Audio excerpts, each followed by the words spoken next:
Hedwig Potthast was Heinrich Himmler's mistress from 1941 to 1945, and she is usually seen as an historical footnote, an unimportant bit player in the history of the Third Reich.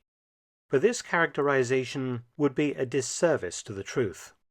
Potthast was actually Himmler's confidant, one of the few people that he fully trusted, and in whom he apparently confided his worries, fears, and plans without reservation. Potthast was privy to fascinating pillow talk and was to all intents and purposes Himmler's common-law wife, though the Reichsfuhrer never actually divorced his real wife, only separating from her. From the available archival evidence, it seems that the U.S. intelligence services that captured Potthast in 1945 used her to fill in much information about Himmler and his activities, and even more strangely, jealously guarded her post-war existence, refusing to allow journalists or historians to interview her, with one exception, up until her death some 4 decades after Himmler's, and often moving her to new houses if reporters came too close. My suspicion is that Potthast told her interrogators things about Himmler and his business that they did not wish to come out into the public arena. It might explain why Potthast was watched and shielded from historians and journalists for the rest of her life. Revealingly, in the one post-war interview Potthast ever gave in the early 1980s, she claimed that she had been a driving force behind Himmler's secret negotiations with the Western Allies to try to bring about peace, which were ongoing from 1943, and I've covered in another video, link in the end screen. She even claimed that from autumn 1944 onwards she had begun to alienate Himmler from the Führer because she wanted to survive for the sake of her 2 children she had had with Himmler. Perhaps historians have underestimated this interesting woman and mistakenly sidelined her in the history of the Third Reich. The CIA certainly seemed to think so, judging by its protection of her for the rest of her life. Himmler had married a woman named Margrethe Bolden in 1928. She was 7 years older than him and a trained nurse. The couple's only child, a daughter named Gudrun, was born in 1929. They also had a foster son, Gerhard von Ache, the son of an SS officer who had died before the war. Following the Nazis coming to power, Himmler was usually away from his wife for very long periods, being exceptionally busy as Reichsfuhrer SS, and the relationship was very strained. Hedwig Potthast was 12 years younger than Himmler, a middle-class, well-educated woman from Cologne, having a degree from the Economic Institute for Interpreters in Mannheim. In 1935 she began work in the newspaper department of the Gestapo in Berlin. Keen to make use of her English, she asked for a transfer. In January 1936, Potthast gained a new position as private secretary to Himmler. She apparently supervised Himmler's private chancellery, dealing with such things as gifts received by the Reichsfuhrer. Himmler fell in love with Potthast, and she with him. However, Himmler was keen not to cause distress to his wife Margrethe, by now a senior official in the German Red Cross, and herself a woman suffering from bouts of ill health. It wasn't until 1942 that Himmler told his wife of his relationship with Potthast, and that was only after the birth of his illegitimate son Helga, who was born with learning difficulties on the 15th of February 1942 at the SS sanatorium at Hohenlichen. Potthast had by now left her post on Himmler's staff in 1941 to become his full-time lover, and Himmler installed her and their son in a house in Brückentin in Mecklenburg, close to a manor house lived in by SS Obergruppenführer Oswald Pohl, who was on Himmler's staff, and his second wife Eleonora, Potthast and Eleonora being firm friends. Himmler's wife Margrethe was naturally extremely angry and embittered by her husband's betrayal with his extramarital relationship, but kept up appearances for the sake of their daughter. Himmler no longer lived at the large family villa located on the Tegernsee at Gmünd, south of Munich. Margrethe continued to live in the house with her daughter, staff, and SS Guard detachment until the end of the war, and Himmler would visit as often as he could to see his daughter, who idolized him. By 1944, Himmler had purchased a home for Potthast and his son. Potthast was by now pregnant again, and the house Himmler bought he had extensively rebuilt, partially by the use of forced laborers from Dachau concentration camp. It was called the Schneewinkellehren and had originally been a holiday villa owned by the famous psychoanalyst Dr. Sigmund Freud. Himmler used the house, located at Schönau am Königssee below the Obersalzberg in the Berchtesgaden area, as a convenient base to be near Hitler when the Führer was at his home, the Berghof at the Obersalzberg. Himmler's daughter, Nanette Dorothea, was born in the SS hospital at Berchtesgaden on the 20th of July 1944, the very day Count von Stauffenberg attempted to kill Hitler, the Wolf's Lair in East Prussia. What precisely went on between Himmler and Potthast isn't known. Witnesses revealed that the strained and often demoralized Himmler in the last years of the war could be completely rejuvenated by a few days in Potthast's company. And we know from the single interview she gave in her later years that she had some influence over Himmler, or that he took her advice seriously. It's been suggested that despite her official denials that she knew nothing of his business or his crimes, she may have been privy to a lot of information as Himmler confided in her, and she did admit that she had encouraged him to seek peace with the Western Allies behind Hitler's back. We know that Himmler loved her deeply, and she was an intelligent and resourceful woman. As the war drew to its conclusion, Himmler involved himself in another series of fruitless negotiations with the Western Allies to evidently save himself, whilst also later seeking a position in the government of Grand Admiral Karl Dönitz at Flensburg, Dönitz having succeeded Hitler as Reich Chancellor on the 30th of April 1945. Potthast had last seen Himmler in person the week ending the 22nd of March, when she had travelled to the SS hospital at Hohenlichen, where Himmler had been admitted with stomach cramps and nervous tension. She then returned to Schönau outside Berchtesgaden due to the advancing Soviets, where Himmler called her daily on the phone, until a final call on the 19th of April 1945. That same day, Potthast was visited at home by a member of Himmler's staff, SS Standartenführer Baumert, who hand-delivered a letter to Potthast from the Reichsführer. The letter was personal in nature and ended with the hope that God would protect her, the children, and Germany.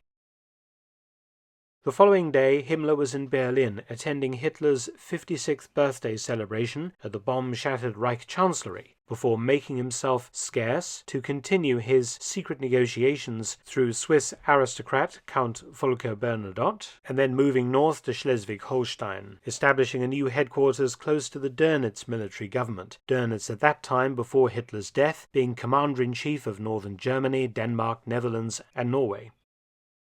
I've made a series about the apprehension and suspicious death of Heinrich Himmler, link in the end screen. But briefly, Himmler hung about Dönitz's headquarters until leaving with just over a dozen senior SS officers from his staff and some NCOs moving south. I suspect that he was actually heading to the Harz Mountains to hide out until things quietened down in the immediate post-war period, before crossing south to the Alps, collecting along the way a large stash of gold coins and various currencies hidden in a bank account in his name in a small town in the region. I've covered this also in a video. I suspect Himmler was heading for Italy and one of the rat lines out of Europe, like so many other Nazis. However, Himmler didn't get very far. He was apprehended at a British checkpoint on the 22nd of May 1945 and taken into custody. Sent to an internment camp, Himmler identified himself to British officers, was transferred to a special camp in a house in Lüneburg, and there died under very suspicious circumstances on the 23rd of May 1945 at the age of 44. By this stage, Hedwig Potthast was already in US custody. Most online and printed sources claim that Potthast was picked up by a US patrol in late June or early July of 1945, but when I located the original CIC interrogation report, it was dated the 22nd of May 1945, and she must have been in custody for several days before this date. This demonstrates again the value of original source material rather than third-hand printed accounts, which are often inaccurate. US forces had captured Berchtesgaden on the 4th of May 1945, including Himmler's house at Schönau am Königssee, but it was empty of people when they arrived, Potthast having decamped to Achensee in Austria some time before. She had then moved again, at some point to Rosenheim in Bavaria, and was there picked up by the US Army. Potthast's home at Schönau had long been in American hands, and extensively looted for souvenirs. US soldiers had found many of Himmler's uniforms, which have never resurfaced, and also a set of his medals, which have, and also captured one of his cars, which was still in a garage of the property, and you can now see this on public display at the Sinsheim Auto Museum in Germany. Potthast was questioned at the 7th Army Interrogation Center in Munich. She was offered a deal, which naturally meant she had something to trade. So, now I'm going to lay out what I believe to be a possible scenario concerning Hedwig Potthast. Picked up by the Counterintelligence Corps before Himmler's death, not afterwards as many sources suggest, she was interrogated for several days and offered the aforementioned deal, which is what she admitted to a German journalist in the early 1980s in her only post-war interview. In order to be offered a deal, Potthast had to have something to bargain with. I think she did know of Himmler's plans to go south and lie up in the Harz Mountains for a while until things quietened down in Germany, collect the gold and cash in his own bank account in a local bank, and then start south with his companions. Remember, she had a final phone call with Himmler on the 19th of April 1945. And later that same day a letter was hand-delivered to her at her Berchtesgaden house by an SS colonel named Baumert on Himmler's staff. Officially this letter was an innocuous personal missive that said absolutely nothing of interest to the intelligence services.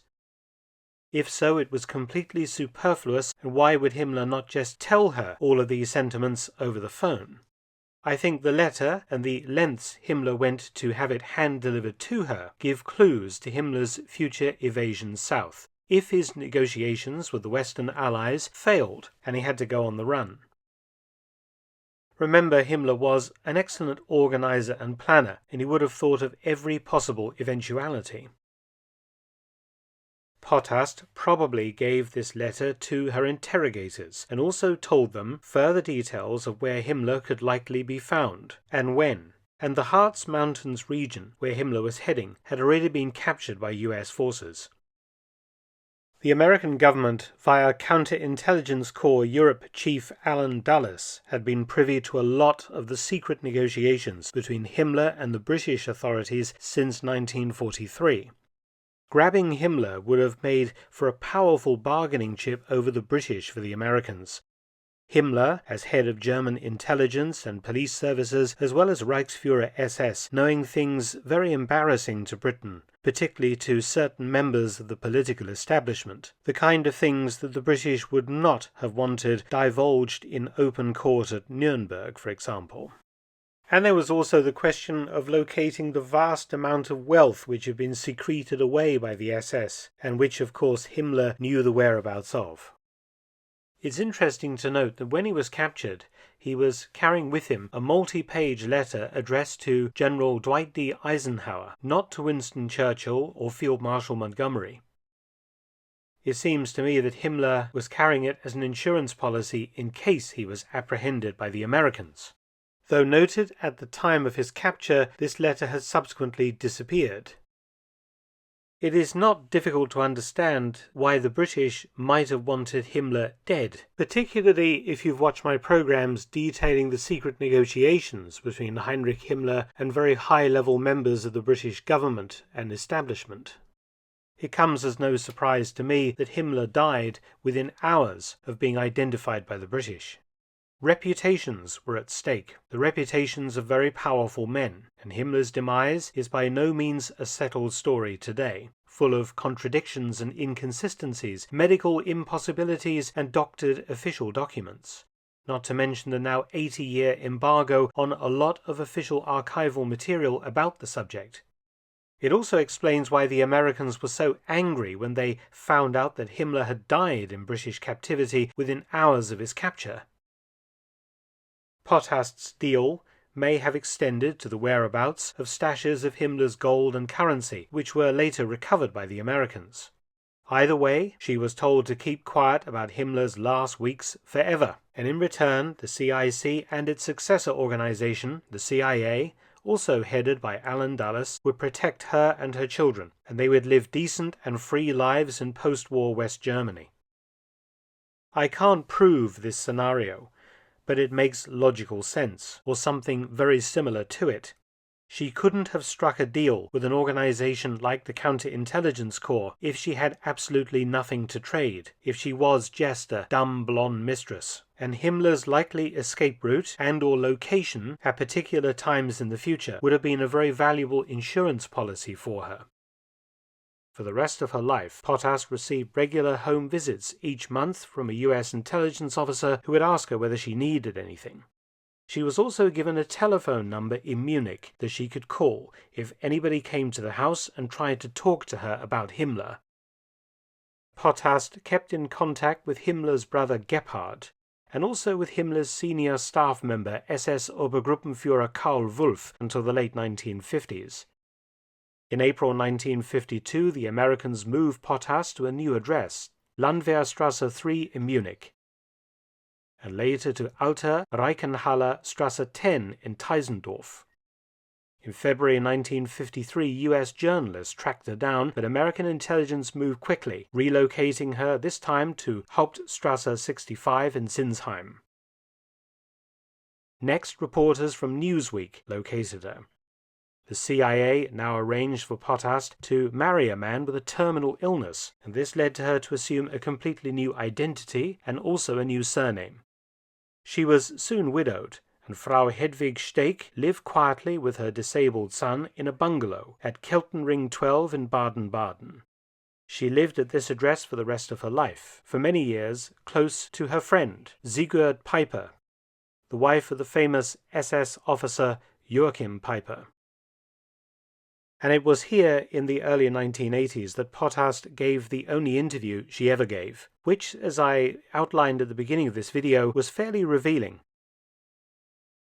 Hedwig Potthast died of Alzheimer's disease in Baden-Baden on the 22nd of September 1994 at the age of 82. Himmler's illegitimate daughter, Nanette Dorothea Potthast, became a medical doctor working in the Hamburg area. She died at the age of 55 on the 13th of May 2000. Himmler's son Helge passed away on the 2nd of August 2005 at the age of 63, presumably in care. Thanks for watching. Please subscribe and share, and also visit my audiobook channel, War Stories with Mark Felton. You can also help to support both of my channels at PayPal and Patreon. Details in the description box below.